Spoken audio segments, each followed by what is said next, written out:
Welcome to Cartoony Creation. Please like and subscribe. तीन दामाद की सास पार्ट 2।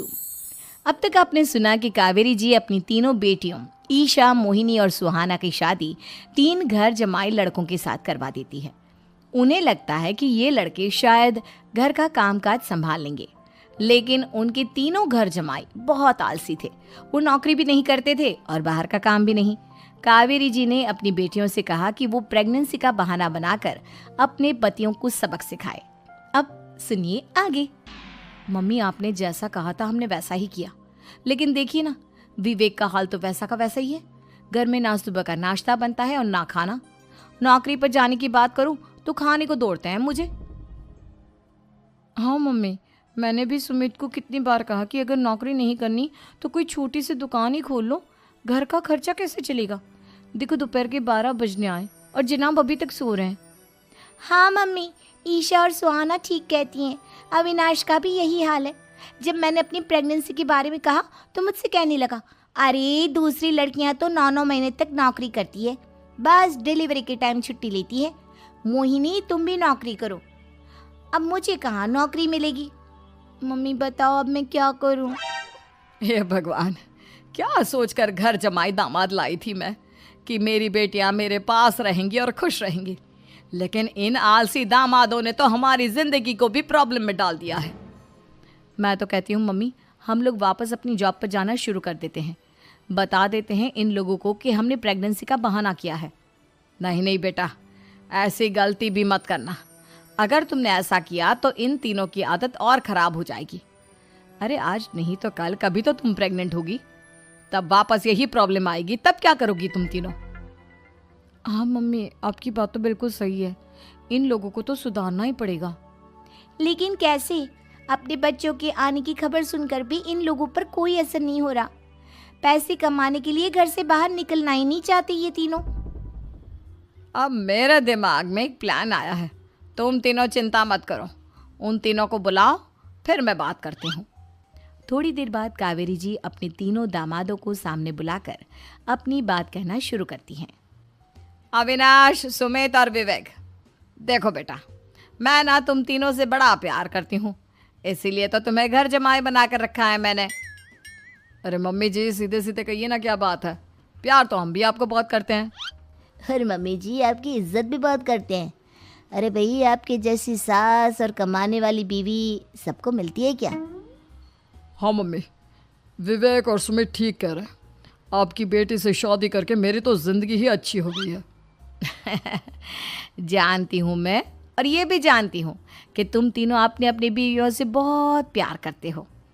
बेटा, बात ऐसी है कि हमारे कुल गुरु ने कहा है कि प्रेग्नेंट होने के बाद मेरी तीनों बेटियाँ शुरू के 4 महीने हमारे गांव में जाकर रहेगी, जहाँ मेरे चाचा जी रहते हैं। अरे लेकिन क्यों मम्मी, गांव में जाकर रहने की क्या ज़रूरत है इन तीनों को?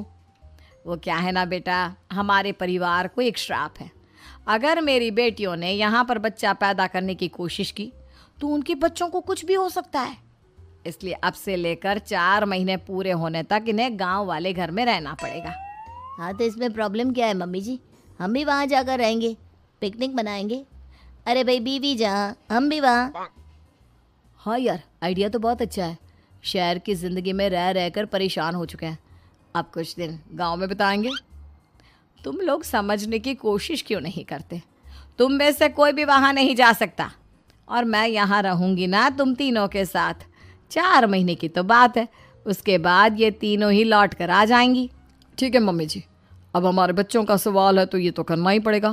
कावेरी अपनी तीनों बेटियों को कुछ दिन के लिए घर से बाहर कहीं दूसरे शहर में रहने के लिए भेज देती है। कुछ दिनों के बाद, अरे मम्मी जी, बहुत दिन से पिज्ज़ा नहीं खाया, मंगवाइए ना।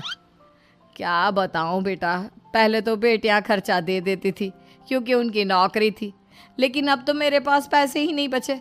थोड़े बहुत पैसे हैं जो बच्चों की डिलीवरी में काम आएंगे।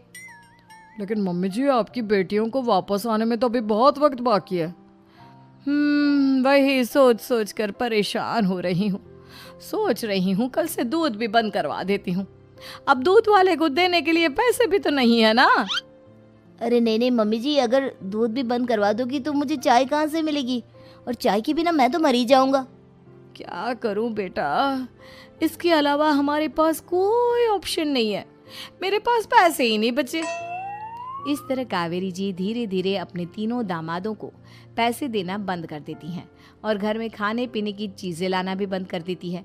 अब वो तीनों बुरी तरह से परेशान होने लगे थे और इसलिए एक दिन तीनों प्लान करके घर से बाहर निकलते हैं और बाजार में जाने के बाद यार अच्छा खाना खाए हुए कितने दिन हो गए, पता नहीं कब अच्छा खाना मिलेगा।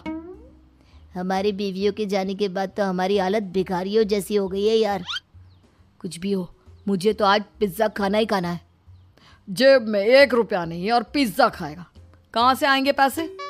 अरे देख वहाँ सामने बोर्ड पर क्या लिखा हुआ है, कंप्यूटर पर काम करने के लिए एक आदमी की आवश्यकता है। भाई मैं तो जा रहा हूँ, काम करूँगा और शाम तक पैसे लाकर आराम से पिज्ज़ा खाऊंगा। जा जा, तुझे कोई काम नहीं देने वाला, हम तो घर जा रहे हैं। चल भाई सुमित। सुमित और अविनाश वहाँ से चले जाते हैं और विवेक उस कंप्यूटर शॉप पर सारा दिन काम करके 5,000 रुपये कमा कर घर लौट कर आता है और अपने खाने के लिए अच्छी अच्छी चीज़ें भी लेकर आता है। ये देखकर विवेक और सुमित के दिल में भी कुछ पैसे कमाने की इच्छा जागती है। अरे सुबह सुबह कहाँ चल दिए तुम? मम्मी जी एक बहुत अच्छी जगह मिली है, कंप्यूटर पर काम करने के 5,000 मिले थे कल मुझे। अगर रोज़ काम करूँगा तो पूरे 40,000 की तनख्वाह। अरे वाह, ये तो बहुत अच्छी बात है दामाद जी, आपको जाना ही चाहिए। सुमित और अविनाश विवेक को इस तरह तरक्की करते देखकर परेशान हो जाते हैं और वो दोनों भी काम की तलाश में निकल पड़ते हैं। धीरे धीरे उन दोनों को भी काम मिल जाता है। अब कावेरी के तीनों दामाद छोटी मोटी नौकरी करके अच्छा पैसा कमाने लगे थे। एक दिन कावेरी उन्हें अपने पास बुलाती हैं। अरे वाह, विवेक 40,000 कमा लेता है, अविनाश 60,000 और सुमित तुम भी 40,000 के आसपास कमा ही लेते हो। कुल मिलाकर तुम अच्छे खासे पैसे कमा रहे हो बेटा। हाँ मम्मी जी, बहुत मज़ा आता है जब महीने के एंड में मोटी रकम हाथ में आती है। पूछिए मत मम्मी जी, घर में रहकर रोटी बना बना कर और तो जैसा महसूस होने लगा था मुझे तो। हाँ बेटा, तुम तीनों की बात तो बिल्कुल ठीक है और जानते हो अब तुम तीनों की पत्नियां भी वापस लौट कर आने वाली है। लेकिन मम्मी जी अभी तो उन्हें गए सिर्फ 2 महीने हुए हैं, आपने तो कहा था वो 4 महीने के बाद लौट कर आएंगी। ऐसा कुछ नहीं है बेटा, मैं सिर्फ तुम तीनों को सबक सिखाना चाहती थी कि आदमी घर में बैठकर बीवी की कमाई खाता हुआ अच्छा नहीं लगता। इस दुनिया में हर इंसान को मेहनत करनी चाहिए, काम करना चाहिए, चाहे वो औरत हो या आदमी, ताकि अपने परिवार को संभाल सके। कावेरी की बात सुनकर उन तीनों को अपनी गलती का एहसास होता है और कावेरी उन्हें सच बता देती है कि ईशा, सुहाना और मोहिनी शहर में ही कहीं दूसरी जगह रह रहे थे। शाम के वक्त उन तीनों की पत्नियां लौट कर आ जाती है और कावेरी जी का परिवार एक खुशहाल परिवार की तरह रहने लगता है।